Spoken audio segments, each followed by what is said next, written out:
Got another Patreon-sponsored episode this week, courtesy of supporter Aaron Barbary, who wanted to hear the basics on his favourite character, the bot who puts the con in Decepticon, Swindle. The original Swindle toy transformed into a four-wheel drive combat vehicle. It was designed for the Japanese toy line Diaclone, but Diaclone was cancelled before the toy could come out, so instead it was first released in the Transformers line in 1986.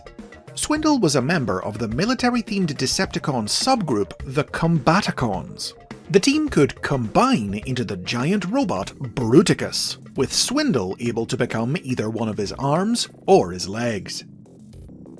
A profile for Swindle was written by Marvel Comics writer Bob Budiansky, which characterized him as an opportunistic, slick-talking con artist.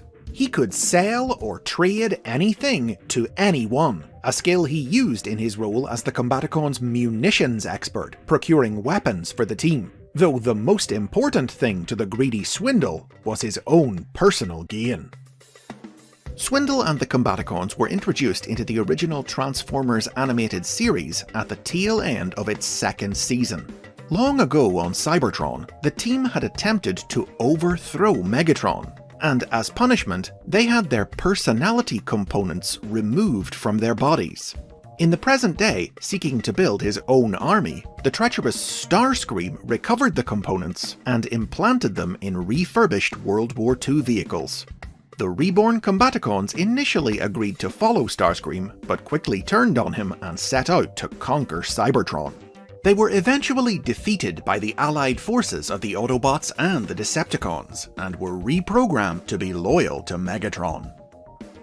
Now, down through Transformers history, Combiner teams have always tended to appear in stories as units, with individual members rarely standing apart from their teammates. But Swindle's self-serving nature has always made him the major exception. He took the spotlight in the season's final episode, Bot, when all the other Combaticons were blown to scrap in a battle with their Autobot counterparts, the Protectobots, and Swindle sold their remains on the black market. The enraged Megatron planted a bomb in Swindle's head to force him to recover the parts and rebuild his teammates.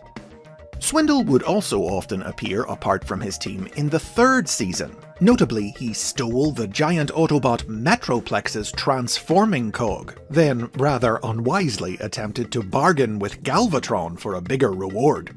The continued availability of their toys in 1987 ensured he and the Combaticons appeared right up to the show's final episode, and they also featured in several Japanese original spin-offs and sequels, though none of these series gave Swindle any solo focus.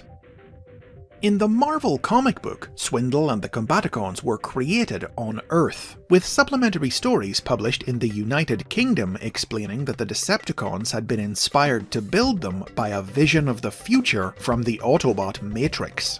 Swindle never really got the spotlight in this series, appearing in only a few issues before the discontinuation of the Combaticons toys in 1988 saw them phased out of the comic.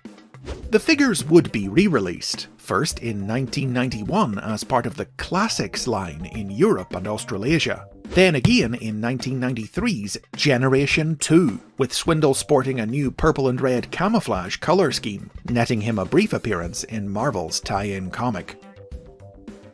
At the beginning of the 21st century, Swindle's name entered a period of being reused for multiple new characters, unrelated to the original, as a way for Hasbro to keep their trademark on it active. The first of these new Swindles was featured in 2002's Transformers Armada, a minicon who transformed into a Formula One race car, and who was partnered with Starscream. As seen in the Armada cartoon, this Swindle was one of many minicons scattered across the Earth in stasis panels, and was found by Starscream in a forest. He enjoyed a brief starring role in the Armada comic book, when Starscream used him to lure the Autobots' human allies into a trap, only for Swindle to suffer an attack of conscience and help the humans escape. Armada's 2005 sequel series, Transformers Cybertron, featured its own Swindle, a Dune buggy Decepticon who preferred hand-to-hand fighting to using guns. He and his brother Hardtop appeared in a story from the Transformers Collectors Club as part of a Decepticon unit plundering the ruins of the dead Cybertronian colony planet Combatron. There have also been Autobot swindles as well as Decepticons. In 2004, an Autobot train named Swindle was released in the Transformers Universe line, one of the Railbots who combined into Rail Racer. And in 2007, the tie-in video game for the first live-action movie used Swindle as the name of a kind of generic mass-produced Transformer that transformed into a sports car based on the Chevrolet Cobalt, of which both Autobot and Decepticon varieties existed. A toy was released of the Decepticon model, characterized with an individual personality as a bot who wasn't a great fighter, but loved blowing stuff up. A second Swindle was added to the movie universe in the toy line for the 2009 sequel, Revenge of the Fallen. This one turned into a helicopter, but was actually quite similar to the original. He was a con man and a member of the movie version of the Combaticons, who combined into Bruticus Maximus. In and amongst all these alternate versions, new interpretations of the original Swindle have also continued to regularly appear in Transformers media. Sometimes he just shows up as a member of the Combaticons, but often, following in the footsteps of the original cartoon, Swindle is out on his own, running a con or cooking up a scheme to acquire wealth and power for himself. His first big solo outing in the 21st century was in 2004's Alternators toy line, in which he got a new toy that transformed into a Jeep Wrangler.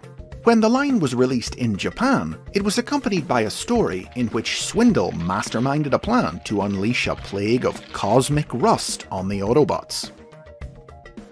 Swindle returned to television in 2008 in Transformers Animated as an interplanetary arms dealer with a Humvee alternate mode and an endless supply of weaponry and gadgets at his disposal he'd acquired trading across the galaxy. In this series, Swindle conned a group of human supervillains into working for him in order to acquire a fragment of the mystical Allspark that had the power to stop time. He was foiled and captured by the Autobots, but managed to escape while they were taking him back to Cybertron. He released all the other Decepticon prisoners aboard the ship, and while they were keeping the Autobots busy, Swindle looted the vessel and made a clean getaway with a whole new stash of merchandise. In 2012, Swindle featured as a playable character in the Fall of Cybertron video game, with a Cybertronian alt mode, working with his fellow Combaticons to take down an Autobot fuel transport. A toy of this Swindle was released in the Transformers Generations toy line, the first classically styled Swindle figure since the original that could combine with the other Combaticons into Bruticus. A second new combining Swindle figure was released in the Combiner Wars toy line in 2015, inspiring a tie-in storyline in IDW Publishing's comic books.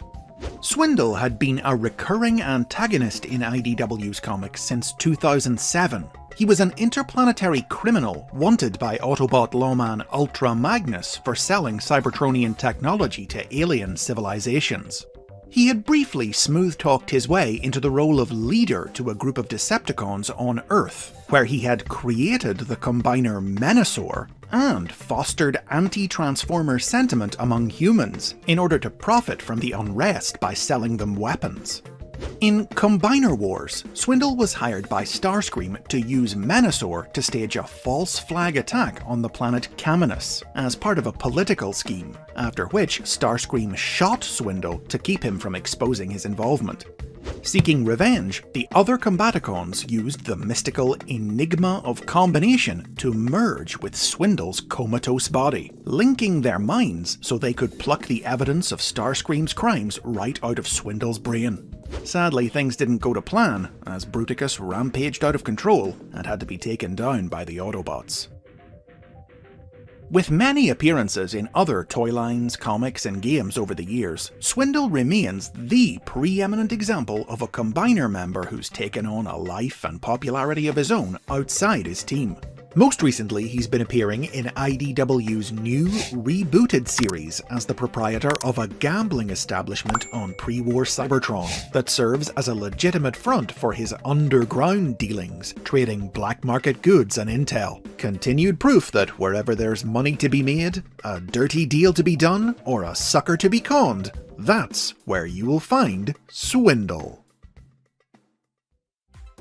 And those are the basics on Swindle. Thanks to Aaron for sponsoring this episode. Share your thoughts on this capitalist combaticon in the comments. For more history and lore from the world of the Transformers, remember to like and subscribe and help support the show on Patreon.